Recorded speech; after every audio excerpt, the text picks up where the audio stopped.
सजदों से तेरे क्या हुआ, सदियां गुजर गई, दुनिया तेरी बदल दे वो सजदा तलाश कर। जी के संग में हमारे आज के मेहमान हैं जवाद अहमद, जो कि सोशल वर्कर भी हैं, बराबरी पार्टी पाकिस्तान के सदर भी हैं। दुनिया इन्हें भंगड़ा किंग के नाम से जानती है। इनसे हम आपकी मुलाकात करवाते हैं। जवाद साहब, कैसे हैं आप? बहुत शुक्रिया, मेहरबानी। शर्मीला मिजाज और गुमसुम सा जवाद अहमद, क्या बचपन में भी ऐसा ही गुमसुम था? जहाँ तक शर्मीला होने का ताल्लुक है तो मेरा ख्याल है शर्मीले से ज़्यादा मैं रिजर्व्ड हूँ थोड़ा सा। मैं चाहता हूँ कि लोग मेरी इज़्ज़त करें तो मैं भी फिर उनकी इज़्ज़त करता हूँ, क्योंकि वो कहते हैं ना, लव बिगेट्स लव। तो मेरा ख्याल है रिस्पेक्ट बिगेट्स रिस्पेक्ट ऑल्सो। तो आपको इसलिए मैं थोड़ा सा देखभाल के चलता हूँ, ज़रा सोच विचार के चलता हूँ, और तो ध्यान रखता हूँ कि मैं किस तरीके से किसी से बात करूँ, और एक ख़ास लाइन खींचता हूँ मैं कि उसके आगे मैं नहीं जाना चाहता। शायद इसलिए लोग इस तरह समझते हैं। बचपन की कोई ऐसी शरारत जो आज तक भुला ना पाए हों? बचपन में शरारतें तो बेशुमार हैं। कुछ मेरी कॉलोनी के बच्चे होते थे तो वो शौक़ होता था लोगों के, वो कुंडियाँ खड़का के भाग जाना, या वो किसी के मतलब किसी का बल्ब जलता हुआ बुझा देना, बुझा हुआ जला देना, इस तरह की चीज़ें। उसमें बड़ा थ्रिल मिलता था। मेरे ख्याल सारे बच्चे इस तरह की चीज़ें करते हैं। या बॉल चला जाना किसी के घर में तो वहाँ से दीवार टाप के वही जाता था जो ज़रा दलेर होता था, बताता था कि जी मैं बड़ा दलेर हूँ। तो मेरे में भी कुरा निकल आता था। मैं भी कभी, वो एक हमारे हमसाए थे, वो काफ़ी सख्त मिजाज थे, तो उनकी दीवार फांदना काफ़ी मुश्किल काम था। तो वो मैंने एक दो दफ़ा किया। तो इस तरह के थ्रिल्स। उनसे कभी मार नहीं पड़ी? नहीं पकड़े नहीं जाते। अच्छा, पकड़े नहीं गए कभी। हाँ। बचपन में किस किस्म के खेल खेला करते थे? नहीं, मैंने ज़्यादा खेल नहीं खेले सिवाय क्रिकेट के। क्रिकेट मैंने बहुत ज़्यादा खेली। असल में मेरे वालिद साहब जो थे वो पॉलिटिकल साइंस के प्रोफेसर हैं वैसे तो, लेकिन वो अपने ज़माने में फ़र्स्ट क्लास क्रिकेटर रहे थे। तो इसलिए हम सब भाई, उन्होंने हमें बचपन से ना बैट पकड़ना, स्टांस लेना, टांग कैसे निकालनी है जब बॉल आता है, वो शुरू से उन्होंने हाथ पकड़ के हमें सिखाया हुआ है। तो फिर मैंने I went on to become first class cricketer in Pakistan. तो मैंने विल्स कप भी खेला, मैं यूनिवर्सिटी का कैप्टन भी था, मैं कलर होल्डर हूँ क्रिकेट में इंजीनियरिंग यूनिवर्सिटी लाहौर से। और क्रिकेट जो है मैंने बहुत, अपने क्लब का भी कैप्टन था मैं। मुजंग लैंग हमारा क्लब था, तो उसके दो पार्ट से एक राशिद मेमोरियल था, मुजंग था, राशिद मेमोरियल को मैंने लीड किया हुआ है। क्रिकेट के अंदर ऐसी क्या चीज़ है जो क्रिकेटर को सियासत में ले आती है? नहीं, मैं तो देखें प्रोफेशनली आप नहीं कह सकते कि मैं क्रिकेटर हूँ, क्योंकि मैंने तो प्रोफेशनल क्रिकेट नहीं खेली। एक प्रोफेशनल क्रिकेट मैं उसको समझता हूँ जब आप उससे पैसे कमाने शुरू करते हैं। तो मैंने तो वो पैसा तो नहीं कमाया। मैंने तो यूनिवर्सिटी ग्रांट्स कमीशन से मैं 16 लोगों में सिलेक्ट हुआ। मैंने विल्स कप खेला उसकी तरफ से। फिर अंडर 19 पाकिस्तान अंडर 19 मैंने खेली। उसमें स्टाइपेंड होता, छोटा सा स्टाइपेंड भी नहीं होता, बल्कि आपका सफरी अखराजात होते हैं और इस तरह के थोड़े से पैसे आपको मिलते हैं। तो उसको आप नहीं कह सकते कि वो मेकिंग मनी एक्चुअली। तो वो मेरा नहीं ख्याल कि मैं उसके ज़िम्मे में आता हूँ। मेरा जो प्रोफेशन है वो सिंगिंग ही था। क्रिकेट को कैरियर के तौर पे क्यों नहीं लिया? मैंने कोशिश की।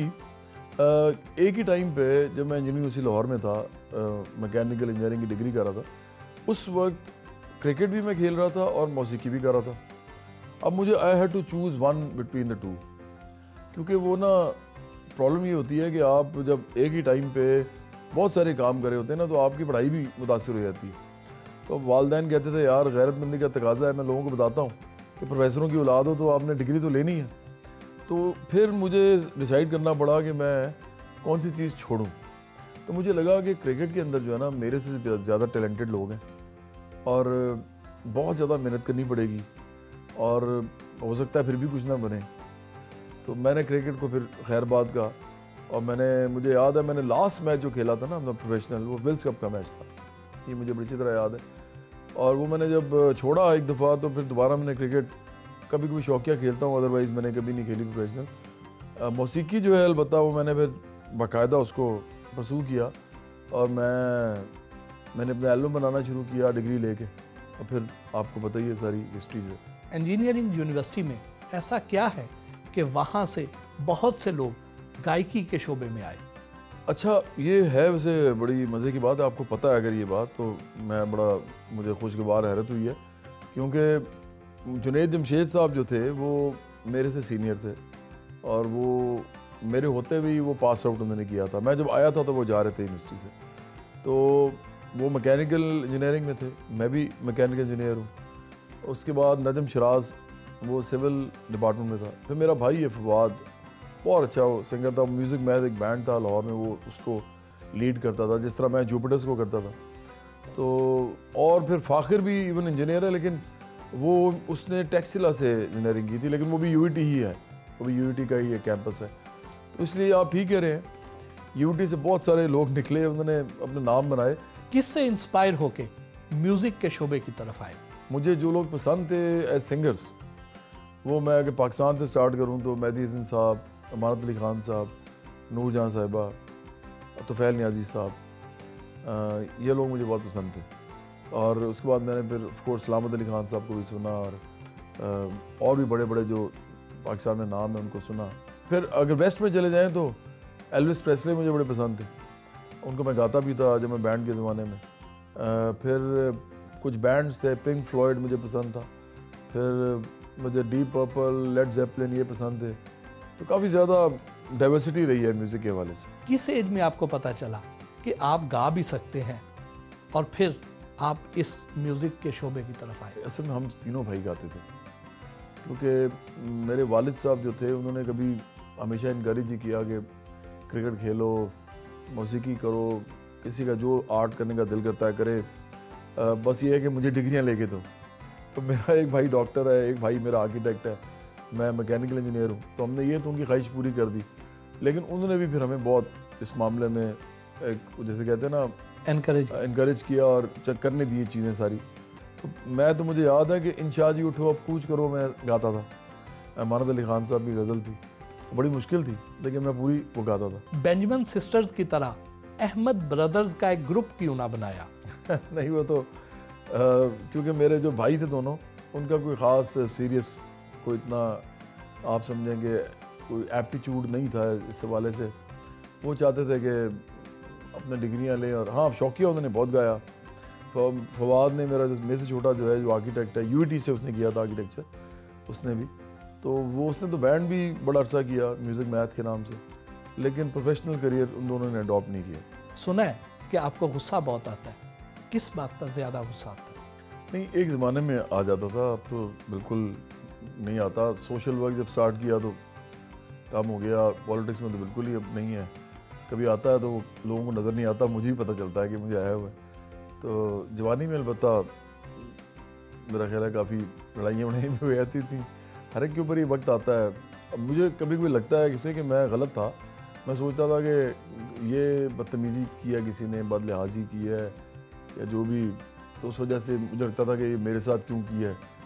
अब मुझे लगता है कि लोगों में बड़े प्रेशर्स होते हैं। पाकिस्तान एक तीसरी दुनिया का मुल्क है, इधर मुआशी प्रॉब्लम्स हैं, माशरती प्रॉब्लम्स हैं, कल्चरल प्रॉब्लम्स हैं, हर किस्म के मसाइल है लोगों को।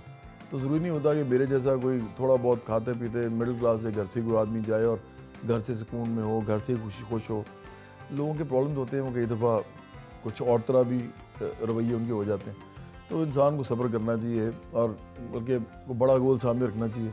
तो वो मुझे कुछ अरसे के बाद समझ आ गया, तो गुस्सा ख़त्म हो गया। इसका मतलब ये है कि पहले आप सिर्फ अपने बारे में सोचते थे, अब आप दूसरों की ज़हनी कैफियत को भी मद्देनज़र रखते हैं। एग्जैक्टली ऐसे ही जी, क्योंकि देखिए बचपन से लेकर जवानी तक ना इंसान अपने अंदर इतना नहीं झांकता, टाइम ही नहीं होता, और बहुत सारी चीज़ें सर पे, बच्चे के बैग ही इतना उसका भारी होता है, वो अपने किताबों से निकला है तो बड़ी बात है। तो जब आदमी इर्द गिर्द अपने देखता है और मुशाहिदा करता है तो फिर उसको सीखने को चीज़ें मिलती हैं। और मेरा ख्याल है कि सेल्फ़ क्रिटिसिज्म जो है ना, वो दुनिया में सबसे इम्पॉर्टेंट चीज़ है। अपना मुहासबा करना चाहिए, उससे आदमी सबसे ज़्यादा सीखता है।